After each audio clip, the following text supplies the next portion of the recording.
ఈ పేద ఇంటి అల్లుడు 50 కోట్ల విలువైన డైమండ్ను గిఫ్ట్గా ఎలా ఇచ్చాడు? ఈ బికారి పెద్ద పెద్ద బిజినెస్ మ్యాన్లు, మాఫియా డాన్లతో తన చెప్పులు కూడా క్లీన్ చేయించుకోగలడు. ఇతను ఏ 7 స్టార్ హోటల్కి వెళ్ళినా లక్షల బిల్లు కట్టకుండానే బయటకు రాగలడు. కానీ ఇదే బికారి 5 రూపాయల నిమ్మ సోడా కూడా అప్పుగా తాగుతాడు. అందుకే ప్రపంచమంతా ఈ కథని అంత ఆసక్తిగా చూస్తోంది. ఎక్కడికి వెళ్తున్నావు? నన్ను కూడా ఈ బర్త్డే పార్టీకి పిలిచారు. నేను గెస్ట్ని. పెద్దవాళ్ళ పార్టీలో పనేంటి నీకు? వెళ్ళు. అరే కానీ నేను గెస్ట్ని. బయటికి పో.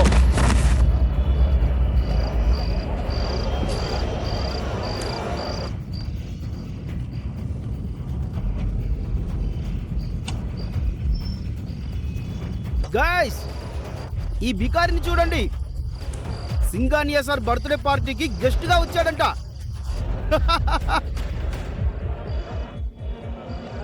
ఐశ్వర్య బేబీ, ఇంటికి వెళ్దాం పద. ఐశ్వర్య, ఈ బికారిగా నీకు తెలుసా?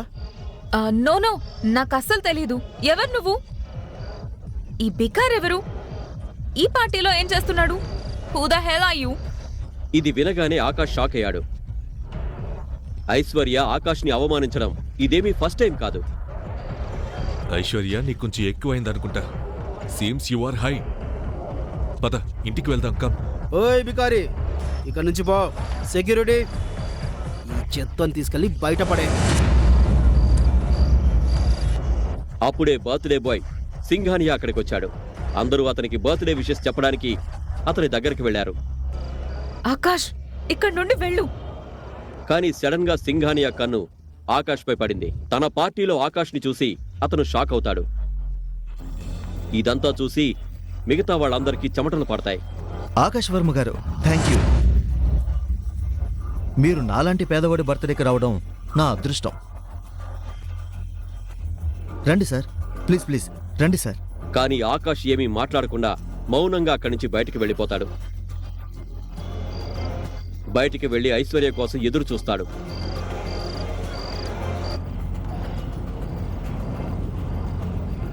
పార్టీ అయిపోగానే ఐశ్వర్య మత్తులో తూలుతూ బయటకొస్తుంది.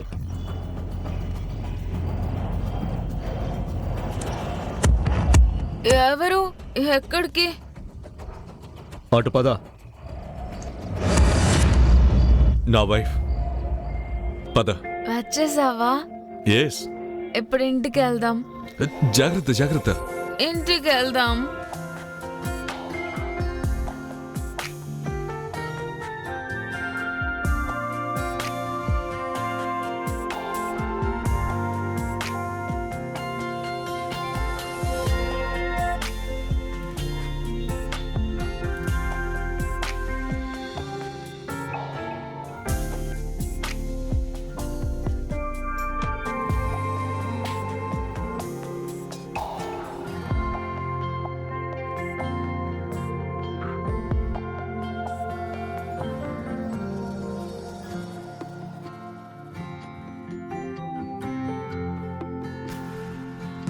ఎలాగోలా ఐశ్వర్యను తీసుకుని ఆకాష్ తన అత్తగారింటికొచ్చాడు.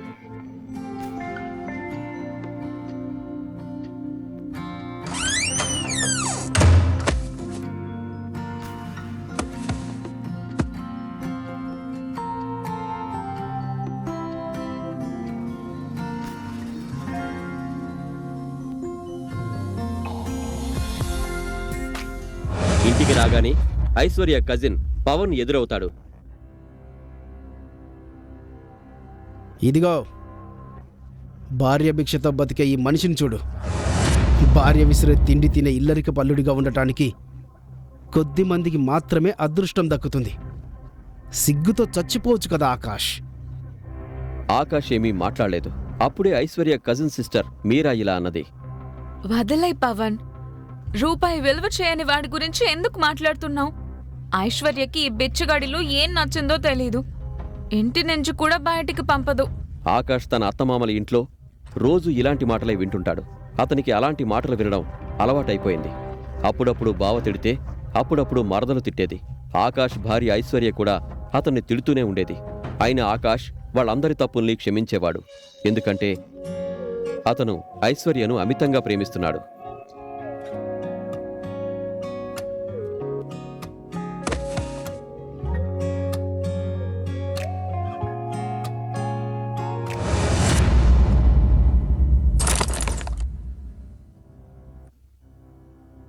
ఇదే నీ స్థాయి. ఇప్పుడు గొడవ వద్దు ప్లీజ్.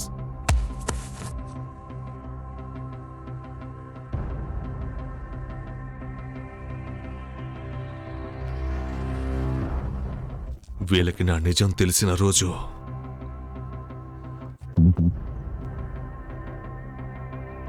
ఆకాష్కి ఒక దిక్కుతోచని స్థితిలో ఉండటంతో అతను ఇలాంటి అవమానకరమైన జీవితాన్ని జీవించాల్సి వస్తోంది.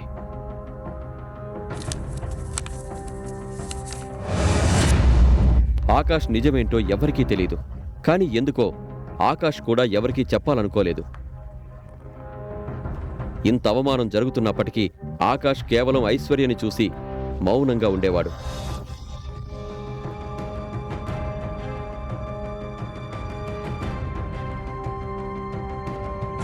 కానీ అతన్ని అవమానించేది ఇంట్లో పనివాళ్లు, బావ, మరదలు మాత్రమే కాదు, అతని అత్తగారు కూడా. ఆమైతే తన కూతురు ఐశ్వర్యకి ఆకాష్తో విడాకులు ఇప్పించాలని అనుకునేది. సైన్ చేసి ఇక్కడ పెట్టు.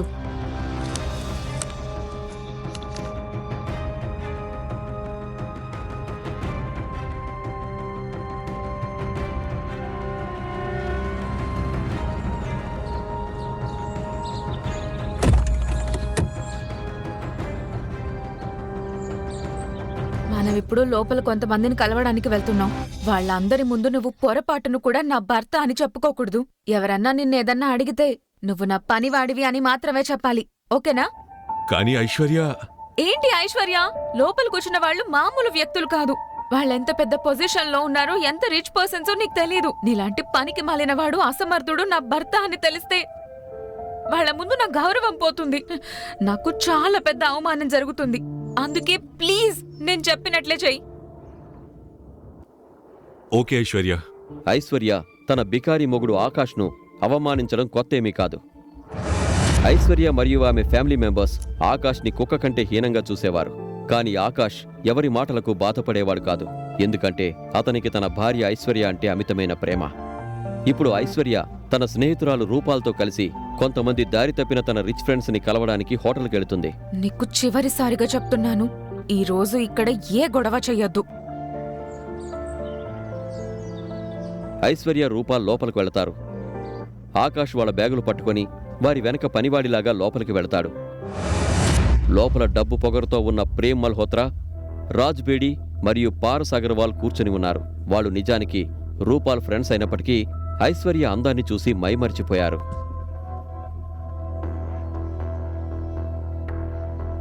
ఎవరు ఈమె గులాబీలా మెరిసిపోతుంది? ఈమె నా best friend Aishwarya. Hi Aishwarya. Akash పాత బట్టలు, చిరిగిన చెప్పులు చూసి పారస్ ఇలా అడుగుతాడు. కానీ అందమైన గులాబీతో పాటు ఈ ముల్లెవరు?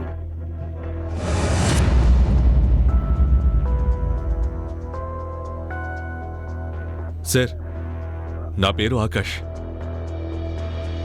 అరే అవును, గుర్తొచ్చింది. ఐశ్వర్య అంటే ఈ పనికి మాలిన ఆకాష్కి ఐశ్వర్య తండ్రి చంద్రకాంత్ ఇచ్చి పెళ్లి చేశారు కదా, నిజమేనా ఐశ్వర్య? ఇప్పుడు ప్రేమ్ మరియు పారస్కి ఈ బికారి అందమైన అమ్మాయి అయిన ఐశ్వర్య భర్త అని తెలియగానే ఐశ్వర్యతో ఫ్రెండ్షిప్ చేయాలనే వారి కోరికలు నీరుగారిపోతాయి. ఇప్పుడు ఆ ముగ్గురు కలిసి ఆకాష్ పేదరికాన్ని ఎగతాళి చేయడం మొదలు పెడతారు. ఆకాష్ భయ్యా, మీరేదో బ్యాంకులో పనిచేస్తారని విన్నాను. అయితే మీకు నెలకి ఎంత జీతం వస్తుందో తెలుసుకోవాలని ఉంది. ఇలాంటి వ్యక్తిగత ప్రశ్న అడిగి కావాలనే ఓవరాక్షన్ చేస్తున్నాడు. సార్, నాకు 12,000 వస్తాయి. ఎప్పుడైనా బోనస్ వస్తే 15,000 కూడా వస్తాయి. 15,000? ఎస్. 15,000 వస్తాయంట? No good good. అంటే నా జ్యువెలరీ స్టోర్ అకౌంటెంట్ జీతంలో సగం మాత్రమే. కానీ ఈ రోజుల్లో ఇది కూడా చాలా ఎక్కువ. అలా కాదు పారస్ బాయ్, నీ స్టోర్లో ఏదైనా స్టాఫ్ అవసరం ఉంటే ఆకాష్ బ్రదర్ను ఎందుకు తీసుకోకూడదు? చూడ్డానికి తెలివైన వాళ్ళ ఉన్నాడు. కంప్లైంట్ చేయడానికి అవకాశం కూడా ఇవ్వడు. అవునవును, ఎందుకు తీసుకోను? అంటే నేను ఇతనికి 20,000 నుంచి 22,000 జీతం అయితే ఇవ్వగలను. ఆకాష్ భయ్య, మీరు ఒక పని చేయండి, మీరు రేపటి నుంచే జాయిన్ అయిపోండి. ఆకాష్ అనుకుంటే వాళ్ళు ముగ్గురిని కొనగలిగే శక్తి అతనికుంది. అది కూడా బజార్లో సరుకులు కొన్నట్లు. ఏంటంటే మిస్టర్ అగర్వాల్, మీ ఆఫర్కి థ్యాంక్ యూ. నిజానికి మీరు నా గురించి ఎంతగా ఆలోచించినందుకు నేను మీకు రుణపడి ఉంటాను. కానీ విషయం ఏంటంటే నాకు జ్యువెలరీ గురించి ఎక్కువ తెలియదు. So I'm sorry. Aishwarya Rupal friends పనికిమాలిన మాటలు విని విసిగిపోయింది.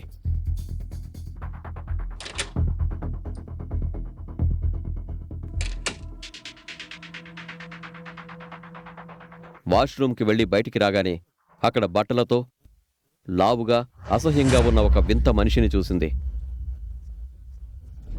వావ్, అందాల రాణి. నిన్ను చూడగానే నా లోపల ఏం జరుగుతుందో చెప్పడం కంటే చూపించాలనుంది. How dare you! నువ్వొక్క నెంబర్ 1 చీప్ అండ్ మేనర్స్ లేనోడివి. నీలో చాలా ఎనర్జీ ఉంది. ఈ చెత్త మాటలన్నీ వెళ్ళి మీ అమ్మతో చెల్లితో మాట్లాడు. అమ్మ చెల్లి అయితే లేరు. నువ్వు నాకు నేర్పిస్తావా ప్రియా? ఇడియట్! అరే వదులు! ఏయ్, ఐశ్వర్య మరో ఆలోచన లేకుండా అతని చెంప చెళ్ళుమనిపించింది.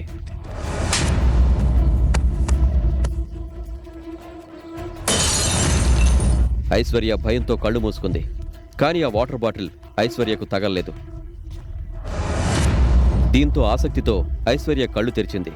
కళ్ళు తెరవగానే ఒక చెయ్యి ఆ బాటిల్ను పట్టుకోవడం చూసింది.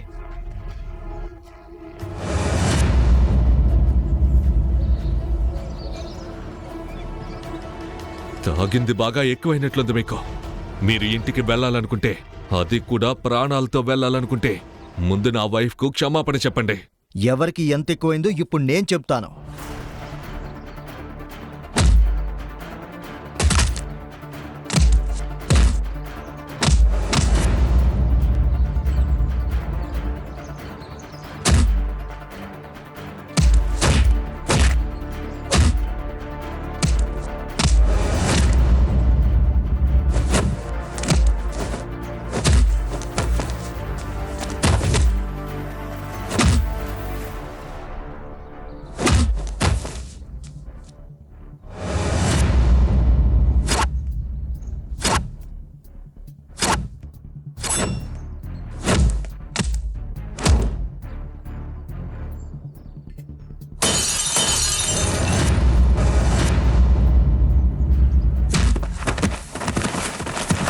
ఆకాష్ అలా ఫైటింగ్ చేయడం చూసి ఐశ్వర్య ఆశ్చర్యపోయింది. ఆమె తన కళ్ళను తానే నమ్మలేకపోయింది. అప్పుడే రూపాల్ ఫ్రెండ్స్ ప్రేమ్ మల్హోత్రా మరియు రాజ్ బేడి పరుగున అక్కడికొచ్చారు. ఏమైంది ఐశ్వర్య, నువ్వు బాగానే ఉన్నావా? వీడు పెద్ద పోకిరిగాడు. నన్ను ఒంటరిగా చూసి ఏడిపించాలనుకున్నాడు. ఐశ్వర్య మాటలు వినగానే ప్రేమ్ మల్హోత్రా కళ్ళల్లో కోపం కనిపించింది. ఈ రోజు ఎలాగైనా ఐశ్వర్యను ఇంప్రెస్ చేయాలనుకున్నాడు. వీడికి ఎంత ధైర్యం! ప్రేమ్ ఈ గొడవకు తను పూర్తి బాధ్యత తీసుకోవాలని అనుకున్నాడు. ఏదేమైనా ఈ హోటల్ అతని ఫ్యామిలీ బిజినెస్ లో ఒకటి. ఇప్పుడు వీళ్ళిద్దరూ నా వైఫ్ ఐశ్వర్య ముందు హీరోలు అవ్వడానికి ఒక చావు దెబ్బలతో పడి ఉన్న వ్యక్తిని మళ్ళీ మళ్ళీ కొడుతున్నారు. ప్రేమ్ మల్హోత్రా మరియు రాజ్ బేడి ఆపకుండా కొట్టడం ఆకాష్ చూస్తూనే ఉన్నాడు. ఆపండి, ఆపండి! అతనికి ఆల్రెడీ దెబ్బలు పడ్డాయి. ఇలాగే కొడితే అతను చనిపోతాడు. ఆకాష్ భయ్య, మీరు అనవసరంగా భయపడతారు. ఒకవేళ వీడిక్కడ చనిపోయినా పర్వాలేదు, నేను ఈ హోటల్ ఓనర్ని. మ్యాటర్ ఇక్కడే సెటిల్ డౌన్ చేస్తాను. అతను ఏం చేయకుండా సైలెంట్గా దెబ్బలు తింటున్నప్పటికీ ఈ రౌడీ మామూలు రౌడీ కాదనిపిస్తుంది. ఐశ్వర్యకి ఆకాష్పై కోపం వస్తోంది.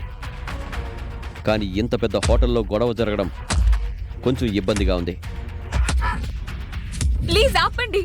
కొట్టింది చాలు. మనం ఇక్కడి నుండి వెళ్ళిపోదాం. ఆకాష్ భయ్య, మీరు అనవసరంగా భయపడతారు. పర్లేదు, మాతో ఉంటే ధైర్యం వస్తుందిలేండి.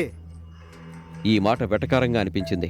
కానీ ఇదంతా అర్థం చేసుకున్న ఆకాష్ ఏమీ మాట్లాడలేదు. ఆ రౌడీ బట్టతల వ్యక్తి మనుషుల్ని తీసుకొని లోపలికి రావడం చూసి ప్రేమ్ మల్హోత్రా కోపంతో ఊగిపోయాడు.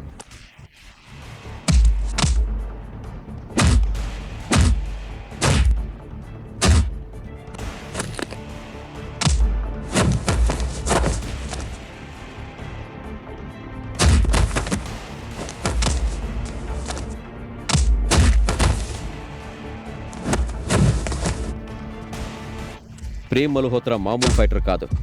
అతనికి కరాటేలో బ్లాక్ బెల్ట్ వచ్చింది.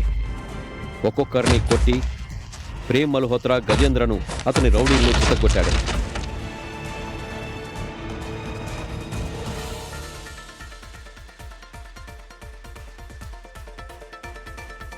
మీరందరూ పనికిరాని వాళ్ళు.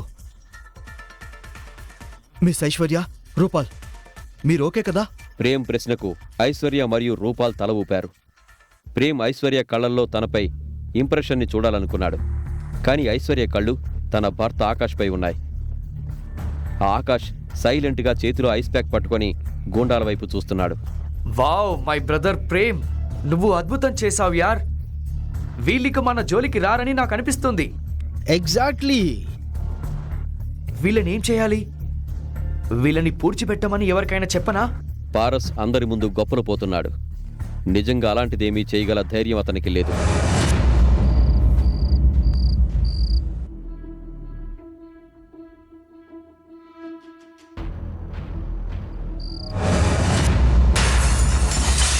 ఏయ్, చాలా ధైర్యం ఉంది మీకు. రండి, నేను కూడా చూస్తాను మీలో ఎంత ధైర్యం ఉందో. వచ్చి నన్ను ఫేస్ చేయండి. రండి రండి.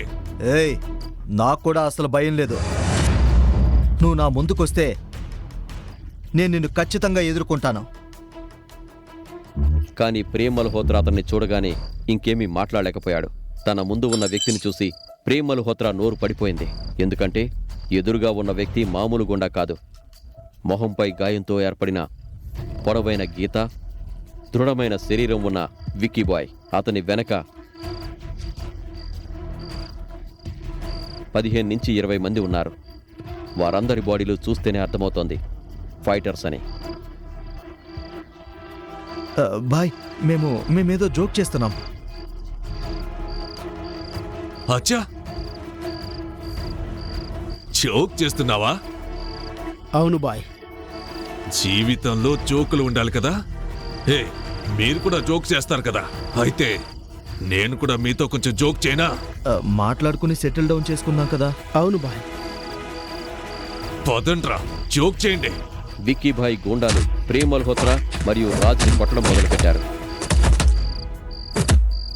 అరే, సరిగ్గా కొట్టండ్రా, సరిగ్గా కొట్టండి వెళ్ళినాయి. విక్కీ భాయ్కి తన ముందు జరుగుతున్న ఈ తమాషా చూసి చాలా నవ్వొచ్చింది. ముగ్గురు రిచ్ పర్సన్స్, 2 అందమైన అమ్మాయిలు మరియు చీకట్లో బ్యాట్ల శబ్దం. బాయ్ బాయ్ బాయ్, ప్లీజ్ బాయ్, ప్లీజ్ ప్లీజ్ బాయ్, క్షమించండి బాయ్, ప్లీజ్ బాయ్. రే, తీసుకెళ్ళండి. విక్కీ భాయ్ మిగతా వారిపై అంతగా దృష్టి పెట్టలేదు. కేవలం ఆ ముగ్గురు బిజినెస్ మ్యాన్ కొడుకుల్ని కొడుతుంటే చూస్తూ ఉండిపోయాడు. విక్కీ భాయ్ గుండా ఒక పెద్ద ఇనుపరాడ్డు పట్టుకొని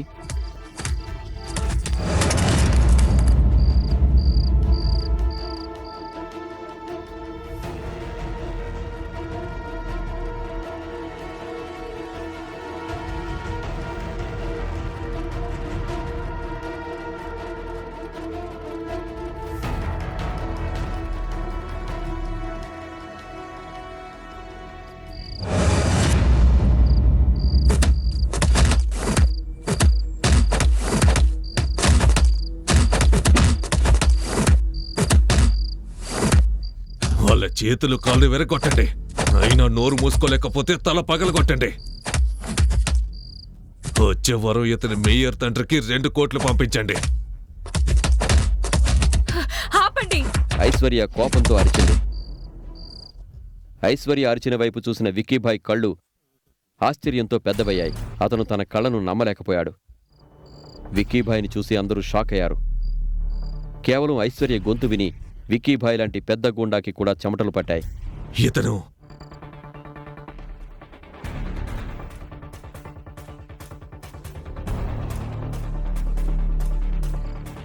ఆకాశ్ వర్మ. పదండి పదండి, ఇక్కడి నుంచి వెళ్ళండి.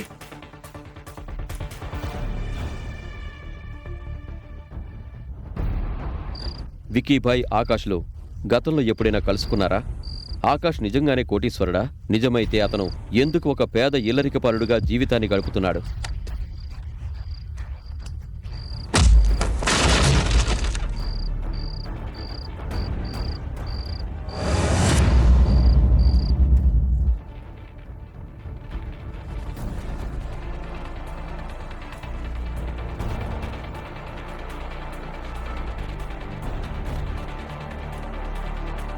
ఐశ్వర్య తండ్రి ఆమెను ఆకాష్ లాంటి పేదవాడికిచ్చి ఎందుకు పెళ్లి చేశాడు? ఆకాష్ నిజం బయటపడితే ఏం జరుగుతుంది? ఈ ప్రశ్నలకు సమాధానాలు తెలుసుకోవాలంటే నెక్స్ట్ ఎపిసోడ్ వినాల్సిందే. క్రింద ఇచ్చిన లింక్ ని క్లిక్ చేసి పాకెట్ ఎఫ్ఎం యాప్ ని ఇన్స్టాల్ చేసుకోండి. Stay tune to pocket FM.